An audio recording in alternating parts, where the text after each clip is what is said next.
Welcome to week 34 of the Happy Stitch project, and you're going to need an air erasable pen or something to draw on your fabric this week because we're learning leaf stitch. I'm just going to sketch out a basic leaf shape there, pop the lid back on, and you can experiment with different numbers of strands. I'm going to stick to my usual, which if you've been following the project is 3 strands, just tie a knot in the end and trim the excess.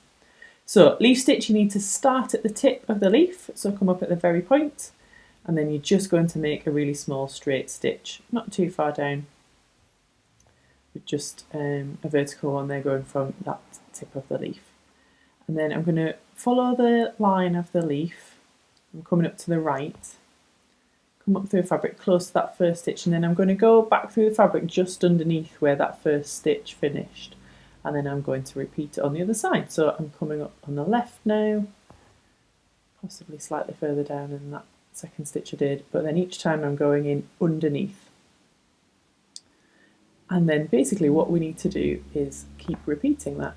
So back over to the right, down through the middle underneath, and then over to the left, through the fabric. And each time I'm coming up, I'm just following the shape of the leaf that I've drawn on there.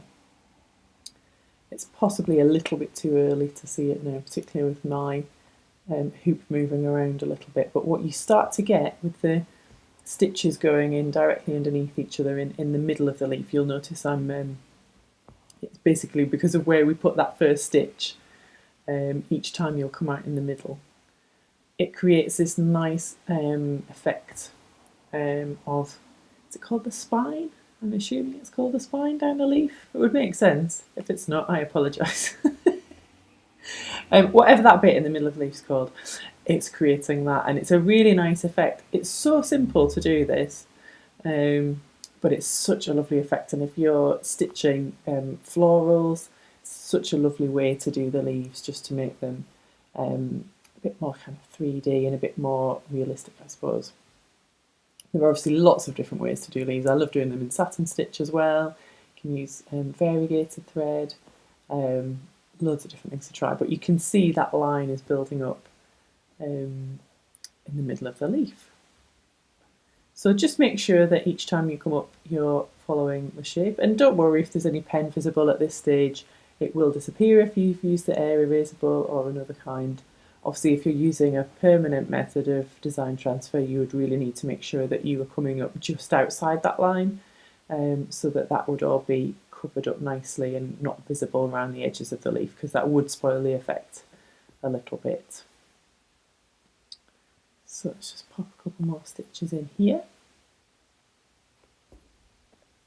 It takes time to build up. It's not the quickest stitch. I'm just going to tighten it there. It's not the quickest stitch, but the effect is really worth it. So there you can see I've just cut through a bit further along. We're just going to finish the bottom now. And it just looks so lovely. It looks really shiny and smooth. And then to finish the bottom, I'm still following the line of the leaf at the bottom, but the stitches feel like they're getting shorter now because obviously the point's coming back to the bottom tip of the leaf there. So I need another one on there. Yeah, let's put another one in. Just getting smaller and finish off nicely there.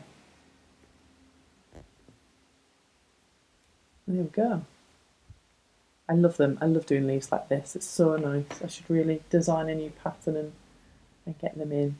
Right, so to tie off at the back, and you'll see that it looks the same at the back. I often think mine look neater on the back. I don't know why that is, but they do. So tie a knot close and trim off the excess. And there you go, leaf stitch. Hope you enjoy playing around with this one this week. Have fun!